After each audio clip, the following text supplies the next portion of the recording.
Hello YouTube, it's your boy Deformity Pig, back at it with another review, and today I'm bringing you my review of The Art of War by Sabaton, their fourth studio album. Earlier today I released my review for their Metalizer album, their third album, so today I'm bringing you my fourth album, which at the end of that review I said I was really excited to talk about, and I'm super excited to talk about this album, so let's just not waste time, let's get right into it. So overall, what do I think of this album? I think it's an absolutely amazing album. This is easily one of their best, if not their best. Once I listen to The Great War a few times, I'm gonna have an official ranking for all my Sabaton albums. But overall, this is probably either my second or first favorite album. I'm not gonna spoil, if not what my first would be, not yet.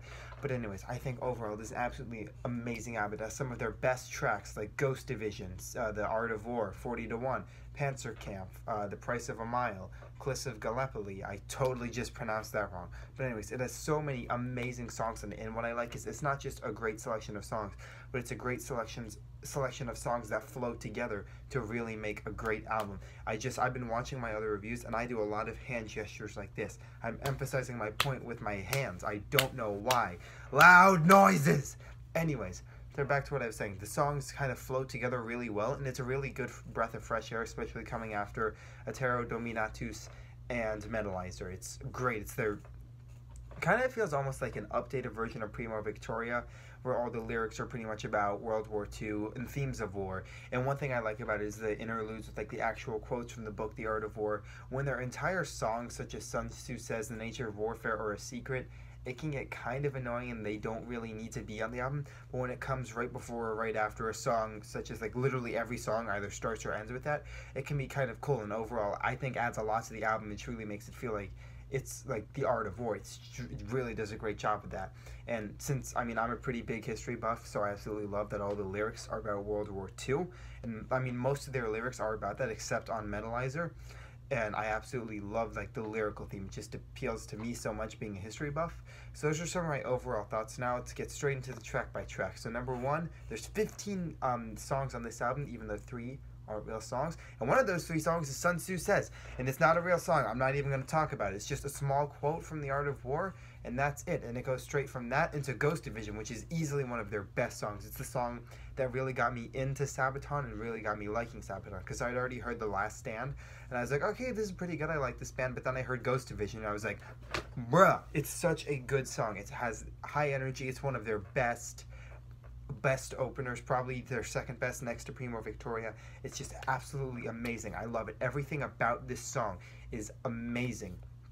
It's just perfect. It is a perfect song, and it goes straight from Ghost Division to the self-sided track The Art of War, which is probably my favorite song on this album. I just love the lyrics on it, and I love how it's kind of slow because it's not quite as fast as it's weird. This album doesn't start with some of the faster tracks, like Primo Victoria started off with Reign of Terror, Atero Dominatus had a Nuclear Attack, and then Metalizer had obviously the first 5 tracks. But it doesn't have quite the high energy, like the speed, but I don't mind that at all, because I actually this is like my favorite opener lineup of a Sabaton album, because it's just perfect. I love the track. I love that it's slower but delivers a great energy to the album. I think that's the best way to describe it. It's slower but it still manages to deliver a great energy, and I absolutely love the song. It's a great long song about The Art of War, essentially, and I love that. It's awesome. I love the quote that it starts off with and then going straight into the song. It's amazing. I love it. So it goes from The Art of War into one of the faster speed songs on the album, which is 40 to 1, which is a great song that really keeps the energy of the album going. And it's just I love the energy behind it, and it's another one of their best tracks. I'm going to say that a lot because this truly has probably their best songs on it. It may not, in my opinion, overall, maybe I need to re-listen to all the other albums, but it may not be the best album-wise, but it definitely has the best selection of songs on it. Like no other album even comes close, in my opinion. Even the one that I might like more than this, its song lineup doesn't even come close to the song lineup of The Art of War. There's not a single bad song on this. It's just great overall, and I'm going to say that about a lot of songs, because I truly think that. I truly think this album has so many great and amazing songs on it. So it goes from 40 to 1 to the 5th track, which is Unbreakable, which is another really great track. It is the longest on the album, coming in at just under 6 minutes, but I like how it starts off kind of slower when you think, oh, okay, it's going to be like the slower epic of the album, even though the Art of War kind of already did that, but then it actually goes into the mid section on it, which makes it a little faster, and then the end section actually adds a lot, and it does do a fair amount of different things in those 6 minutes that it's on in the album, and I really like that. I think that I'm actually really happy that they managed to do something with that, because in my opinion, I might have said this in my Terra Dominatus review, but long songs shouldn't really be long unless they're going to do a lot of unique things in that length. Like, say, Master of Puppets does a lot of unique things with its 8.5 minute length, and this with its 6 minute length also does a lot of unique things and stands out on the album. And I think it does a good job of not just being another generic song on the album, but being another standout track. This album has so many great standout tracks, and Unbreakable, 40:1, Ghost Division, Art of War, those are all great standout tracks.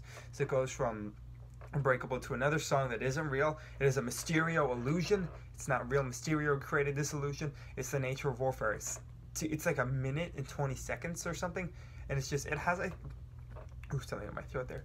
It has a little bit of, like, I think the March to War, I'm pretty sure that's a song from Primo Victoria, has a little bit of that in there, but it's just the same person that's giving quotes from the Art of War. It's just kind of, it doesn't need to be on the album, but it goes from the nature of warfare to Cliffs of Gallipoli. I'm pretty sure I'm pronouncing that right, and this is probably my second favorite track on the album. It's easily their best ballad, and the performance vocal-wise sounds so emotional, and with the piano and stuff, it invokes a lot of emotions, which I absolutely love. I mean, sometimes the song almost makes me cry. I don't cry because I'm a man and I don't cry, but I almost cry because it's a great emotional song and easily one of their best. It's extremely underrated too. I see them play it live a lot, but I don't really see anyone ever talk about this when they talk about great Sabaton songs, and I don't get why, because this is one of their best, possibly my favorite, but I think I prefer the Art of War a little more, but I still absolutely love it. And it goes from Cliffs of Gallipoli to the other speed song, which is Tel Visota, and I like that it comes right after the some of the slower songs, such as the beginning of Unbreakable and Cliffs of Gallipoli. It brings a lot more of the energy back, and even though it's the second speed song, I actually like it more than 40:1.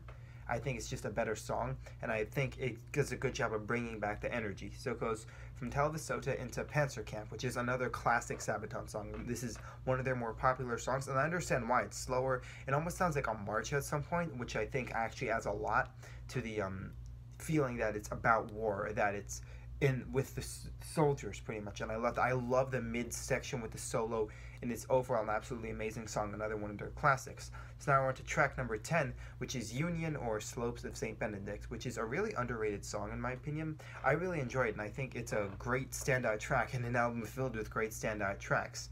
It's actually, in my opinion, as I said before, really underrated, because I don't see anyone really talk about this, but I do think it's a really great and underrated song, and I'm talking super fast, but I just love it. The opening riff, or opening part with the quotes with the instruments going under it, I think is actually really good, and I really enjoy that part. And I just enjoy the song overall. I think it's a great, super underrated song from them. So then it goes to number 11, which is The Price of a Mile, which is yet again, ready for this, another great track. I feel like I'm repeating myself, but it's just so good because there's so many amazing tracks on this album, and it's just so good. It's a slower song, which is appropriate, and it fits the lyrical theme, which is essentially about soldiers giving their lives to just gain a little bit more of land, which is also kind of a theme in the last song, which is Glorious Land, which I will get to once I'm talking about that. So Price of a Mile, great. It's one of the longer songs on the album, but it's great. I love it. It does what it's trying to do. The lyrics, it's slower, and it fits the lyrical theme pretty much. So now number 12, which is Firestorm, which is once again one of the faster and shorter songs, which I like because it comes after a bunch of slower and much longer songs, and I feel like it does a good job of not making the album feel like it's dragging, and rather here picking up speed leading to the final few tracks that are coming up. And I like how the chorus is slower and kind of heavier too. I really like that. It's another pretty underrated song. I don't love this song, but I definitely like it, and I listen to it every now and then. It's a pretty good song. I do like it. So it goes from Firestorm to A Secret, which once again, not a real song, but I do like the kind of funny thing it does at the end, where it's like, illegal download detected, because it's meant to like, what, I didn't illegally download this. I think it's nice. It's kind of cute and funny. Anyways, track number 14, second to last, is Swedish Pagans. I almost just decided to sing that, and I'm really happy I did not, because I cannot sing. So I'm happy I decided not to sing. Anyways, another great song. The intro has kind of been memes with like the chanting and stuff, and I like it. It's kind of funny. It's good. It's a great song. I love it. And in my opinion, this should have been what ended the album, because we're coming up onto the next track, which is Glorious Land, which is my least favorite song on the album. I don't think it's a bad song per se, but it's just kind of weak compared to the rest of the album. And it's, in my notes, it says overall weak closer that only slightly detracts from the album's overall quality. So anyways, that's my track by track of all 15 tracks. I got through that super fast. Anyways, now I'm going to give my final thoughts. So my overall final thoughts is it's an absolutely amazing album with so many amazing standout tracks like Ghost Division, The Art of War, 40 to 1, Tel Visoda, Cliffs of Gallipoli, Panzer Camp, Union, St. Benedict, Swedish Pagan. So many amazing songs off of it. A breath of fresh air coming off the bland Etero Dominatus and repetitive Metalizer. It's long but almost never drags, and it also truly feels like an hour-long epic about World War II and themes of war in general, and that's what it's trying to do, and it does that amazing. I highly recommend it to anyone, whether you're looking for a good Sabaton album, good metal album, or just a good album in general. I highly recommend listening to this. It's an amazing album. I love it. My overall score for The Art of War by Sabaton is a 9.8 out of 10. The only reason it doesn't quite have that extra 0.2 to get it to that 10 is because I'm not a big fan of Glorious Land, and I feel like if it had had a better closure, I truly would have given this a 10 out of 10. So I obviously like it a little more than Primo Victoria, and I like it more than Etero Dominatus and Metalizer. Anyways, that is my review for The Art of War by Sabaton. Do you agree? Do you disagree? I kind of sound like Watch Mojo right now. Be sure to subscribe to WatchMojo.com. No, don't do that. Subscribe to me, a deformed pig. I'm an amazing YouTuber.